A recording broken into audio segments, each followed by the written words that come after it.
Thank you very much for having me. I did this YouTube video yesterday and then thought, shit, it's really professional. So then put a PowerPoint presentation together. So I was originally going to cuff it, but then I've now got a clicker. Am I just clicking the red?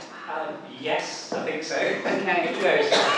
So I'm going to sort of bounce around a bit of gabble and sort of do a mix-up of a professional presentation and a not one. Okay, so I'm here to talk about gender inequality in the female voice, and I just clicked that and it didn't work. And already I feel like I have to apologise because I'm not representing every other inequality in the theatrical industry. So that is the nature of being a female, is that we just apologise all the time. So, oh, here we go.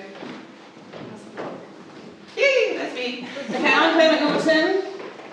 I'm a modern military mother, a feminist, British military spouse, and lifestyle journalist writing about real-life adventures. John Money's done this founding part of Juno Theatre. And as a person who's married to the military, I cannot even begin to tell you the amount of times the military have tried to shut me up, because I am not, for a start, I don't sing in a choir. I don't like being told what to do, and I don't like serving my husband. So on the whole foundation of the military culture, I am the wrong wife, and everything I write they loathe, and they don't try and shut me up like formally. What they do is they send little soldiers in, to the point where now the military have got official liners. If you want to talk to me, it can be about how I am and the weather. If it's about my writing, it's on the record. So yeah, so I know very much about the freedom that women have, the challenges that we have to express ourselves honestly. And the problem, of course, with honest chat is quite often you're saying things that people don't want to hear. You know, for example, every time I go to the doctor to find out if I have got a thyroid problem, he's like, no, you're fat and you eat too much, and you need to exercise more, eat less, and you will lose weight. So it's not my thyroid problem, that is the truth. It's just like, and so this is the problem with honest writing. So anyway, just moving on. So, what happened was, in 2012, I went to my son's play, and it was called Going for Gold, and it was about the Olympics, and the Olympics were coming on, and I was forced to endure one of those things. As a parent, I don't know if you've ever been to a child's play, but it is often quite excruciating bad, and very rarely do you get to go to a good one. And this one was quite enjoyable on many levels, apart from the mother character. The mother character spent the whole play was based around the Olympics. I'll just do a quick gabble. All around the Olympics, and there was this family central to it. There was a dad, a son, a daughter. The daughter was considering going into the Olympics, and then they would go back to the Spartans, and they went to Olympus, and there was lots of flashbacks, and it would all come back to this lounge scene where they were discussing the history of the Olympics. And the mother character stood behind the couch and throughout the whole dialogue asked if they wanted a cup of tea. Would you like a cup of tea? Of which everyone would go, oh, shut up, mother, because they automatically became northern, obviously. And this carried on. And I was actually, and it was a prep school, and I was the only sort of liberal person in the whole school, so everyone else was like goose stepping out the hall thinking, oh, that was marvellous. And I was actually outraged, because I just felt so offended by it, and then took the liberty of writing to the headmaster to tell him how bad it was. So I thought I would share with you that letter that I wrote. It says, dear headmaster, first of all I want you to know, because I have to apologise before I complain, because I'm British and female. First of all, I want you to know that I think the staff did a brilliant job putting on a fabulous and spectacular event. And I have to say this because I've thought long and hard about this email, and I have decided I have to raise something that troubled me, but it is not a reflection of the performance of the effort, because both of which apologise, about to criticise you. The mother character. I know there is a certain degree of stereotyping with regards to comic effect and device. However, the role of the mother was depicted as someone who did nothing but clean and had no other contribution to make to the debate other than to continually offer her ungrateful family a cup of tea, to the response of shut up. This again made me feel uncomfortable to see a mother, the linchpin of the home, and a female role model depicted as subservient and stupid without any respect. As a writer and a feminist, this struck me as important to be considered perhaps when selecting scripts to perform in the future. But more importantly, to consider the subliminal messages that are being projected to our children and reinforcing stereotypes which I'm actively trying to shed in my writing and my life. It's important to me that boys are taught to respect girls so that when they grow into men, they don't see women as servants who are there to deliver their needs. This is difficult enough as a mother, but I think that schools can influence gender perceptions and so should consider this as part of the curriculum kind regards. Of which, yeah, I've got some.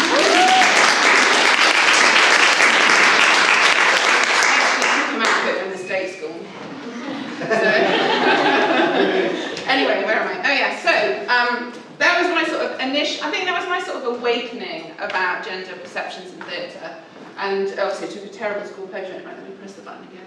I went a bit hectic on the transitions as well, because it just got so, I was so excited and I was doing my part. Okay, so Juno Theatre came out of a Salisbury female writing group called She Writes, and the ladies started writing, anyway, females, the women, the chicks, the broads, whatever we want to refer to the female gender, they started writing and realised that actually, you know, there wasn't really much theatre for women writers to express themselves. And so 2 years ago, they began this journey and they went through the Arts Council funding, and by some miracle, we achieved it. We got the funding, and so now we now face the position of delivering this great opportunity, which we are going to do with aplomb, by the way. And the company's main aim is to encourage women with little experience of writing and theatre to develop a voice. In the same way, Juno aims to develop the skills and confidence of women theatre practitioners that are still significantly underrepresented in their position. So we really want to give women an opportunity to execute the skills, but obviously with the practitioners element of it, because we are still bound by the equality rules, we also encourage men. So you're all welcome. Anyway, right, where am I going? Right, so let's see what happens next. So, so then what we're going to do is we're doing a workshop, Imagineer Your Play, on the 28th of November in Salisbury, which you're all welcome to come if you're a woman. Just do. Tickets available via Eventbrite. And the one-day workshop for theatre writers and practitioners will give you space to time and inspiration to experiment with some of the qualities of Disney's Imagineering concept. Explore what you need to create a compelling piece of drama with a strong visual element. And one part of this will be looking at the structure of play. Does it have to have a beginning, middle and end? Is that a male narrative structure? Are we bound by these things? So if you want to come to that, then you're obviously more than welcome. I'm going to have a vagina. Okay. And go to transition there. Oh yeah, circling the square. So in February, we will be showcasing the Salisbury Arts Centre around the theme Circling the Square. We're looking for fresh, complete new plays, two-handers, three-handers, monologues that take inspiration from this title. They'll be funny, poignant, daring, defiant and thought-provoking, all written by women for everyone to enjoy. So this will be our showcase where we eat what we cook, where we create great performance for you, all written at hand of us women. So I've done some gender gap stuff, because although you covered it quite a lot. Gender gap in the theatre. So according to the figures compiled by Tonic Theatre in 2014, that you can all read, can't you? that you can see it's big, that there is a gap.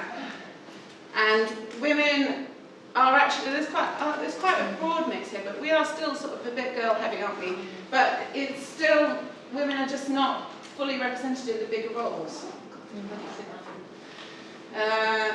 Like a well-oiled machine, the gender pay gap in theatre, so men earn more, which is kind of crazy. It's crazy that such a female-dominated profession in audience is still not earning the right things. And actually, if you go into the arts performance survey, it's worth looking at it, because as theatre professionals become more senior, that's when the gender disparity becomes much more obvious. So within that 30 grand role, it's more even, and that's where women tend to sit in that sort of middle tier. Okay, what should I do next? It's like a little surprise. Oh yeah. Gotta love a transition.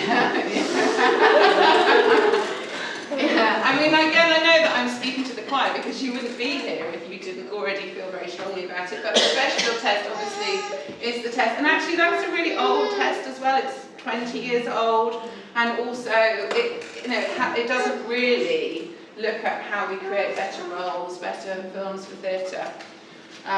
But basically, I'll show you, you can read it out. It says, well, I don't know, I have this rule C. I only go to a movie if it satisfies 3 basic requirements. 1, it has to have at least 2 women in it, who talk to each other about 3, something besides a man. Pretty strict, but a good idea, no kidding. The last movie I was able to see was Alien. So what I think one of the problems is, dun, dun, dun, socialised misogyny. We aren't born sexist. I think this is something that we don't even realise that is culturally socialised into how we feel. Like, even today I was thinking, you know, what should I wear? Is my hair okay? I'm thinking about how I look. So, woman is not born, she is made. In the making, her humanity is destroyed. She becomes a symbol of this, a symbol of that, mother of earth, slut of the universe, but she never becomes herself because it is forbidden for her to do so. Now, I'm in this real transition because I've got kids and they are 7 and 12. So my 12-year-old has started talking about sex. And now I'm in, like, I was probably a bit slutty in my younger days, but now that I'm a mother, I must be very virginal and pure. So my children think I've only had sex twice, and that was to make them both. And so I'm now in this conversation where I'm constantly talking about sex with my 12-year-old boy. And actually, he was doing my head in yesterday, so I just made him say vagina a lot. Just get it out there. And just, anyway. Women also hold misogynistic ideas of themselves, even though they are women. It's involuntary because of the sexism that is present in our culture. It is taught to us through socialisation. We are not already thinking that women are inferior beings. It is through observing, learning, and understanding society that we come to hold common attitudes and beliefs, including misogynistic ones. Socialisation is part of personality formation, meaning that it shapes the ways in which you think about yourself and others. That's why people of certain identities and people from the same culture will often exuberate similar personality traits and engage in similar behaviours. This is because of how the socialisation process works. Its purpose is to shape one's personality to fit that of others in the identity group and culture. So really, this is another element as women that we have to think about. The beauty myth. Too fat, too thin, too ugly, too pretty, too loud, too quiet, not good enough. I mean, you could talk about this forever and ever and ever and ever, and you know what? Blah, blah, blah, blah, blah. I'm not going to talk about it because it is going to take too long, and actually, really, the only way... Well, where's the last blah? This is how, yeah, blah, blah, blah. Yay! I'm not going to talk about it. I think the most important thing is to teach women, and everybody speak up. If you're feeling pissed off about something, speak up. It doesn't really have to apply to gender, but obviously that's my area. 7 good reasons to find your voice. They're going to come in. Honour thy expression. Expression leads to growth. Keep your voice hidden. Keeping your voice hidden smothers the beauty inside of you. Speak up. I learn from you. You are the director of your voice. The knowledge in you is valuable, and we need to hear you. So we will never know how pissed off you are unless you speak up, or how happy you are unless you speak up. So this is why speaking up is important. This clicker thing. All right, here we go. Be understood. Look at that chance. How does your external voice match or reflect your internal voice? Being understood is fundamental to you, your being as a woman, or a man, or a person, or any, you know, whatever it is. It doesn't really have to apply just to women.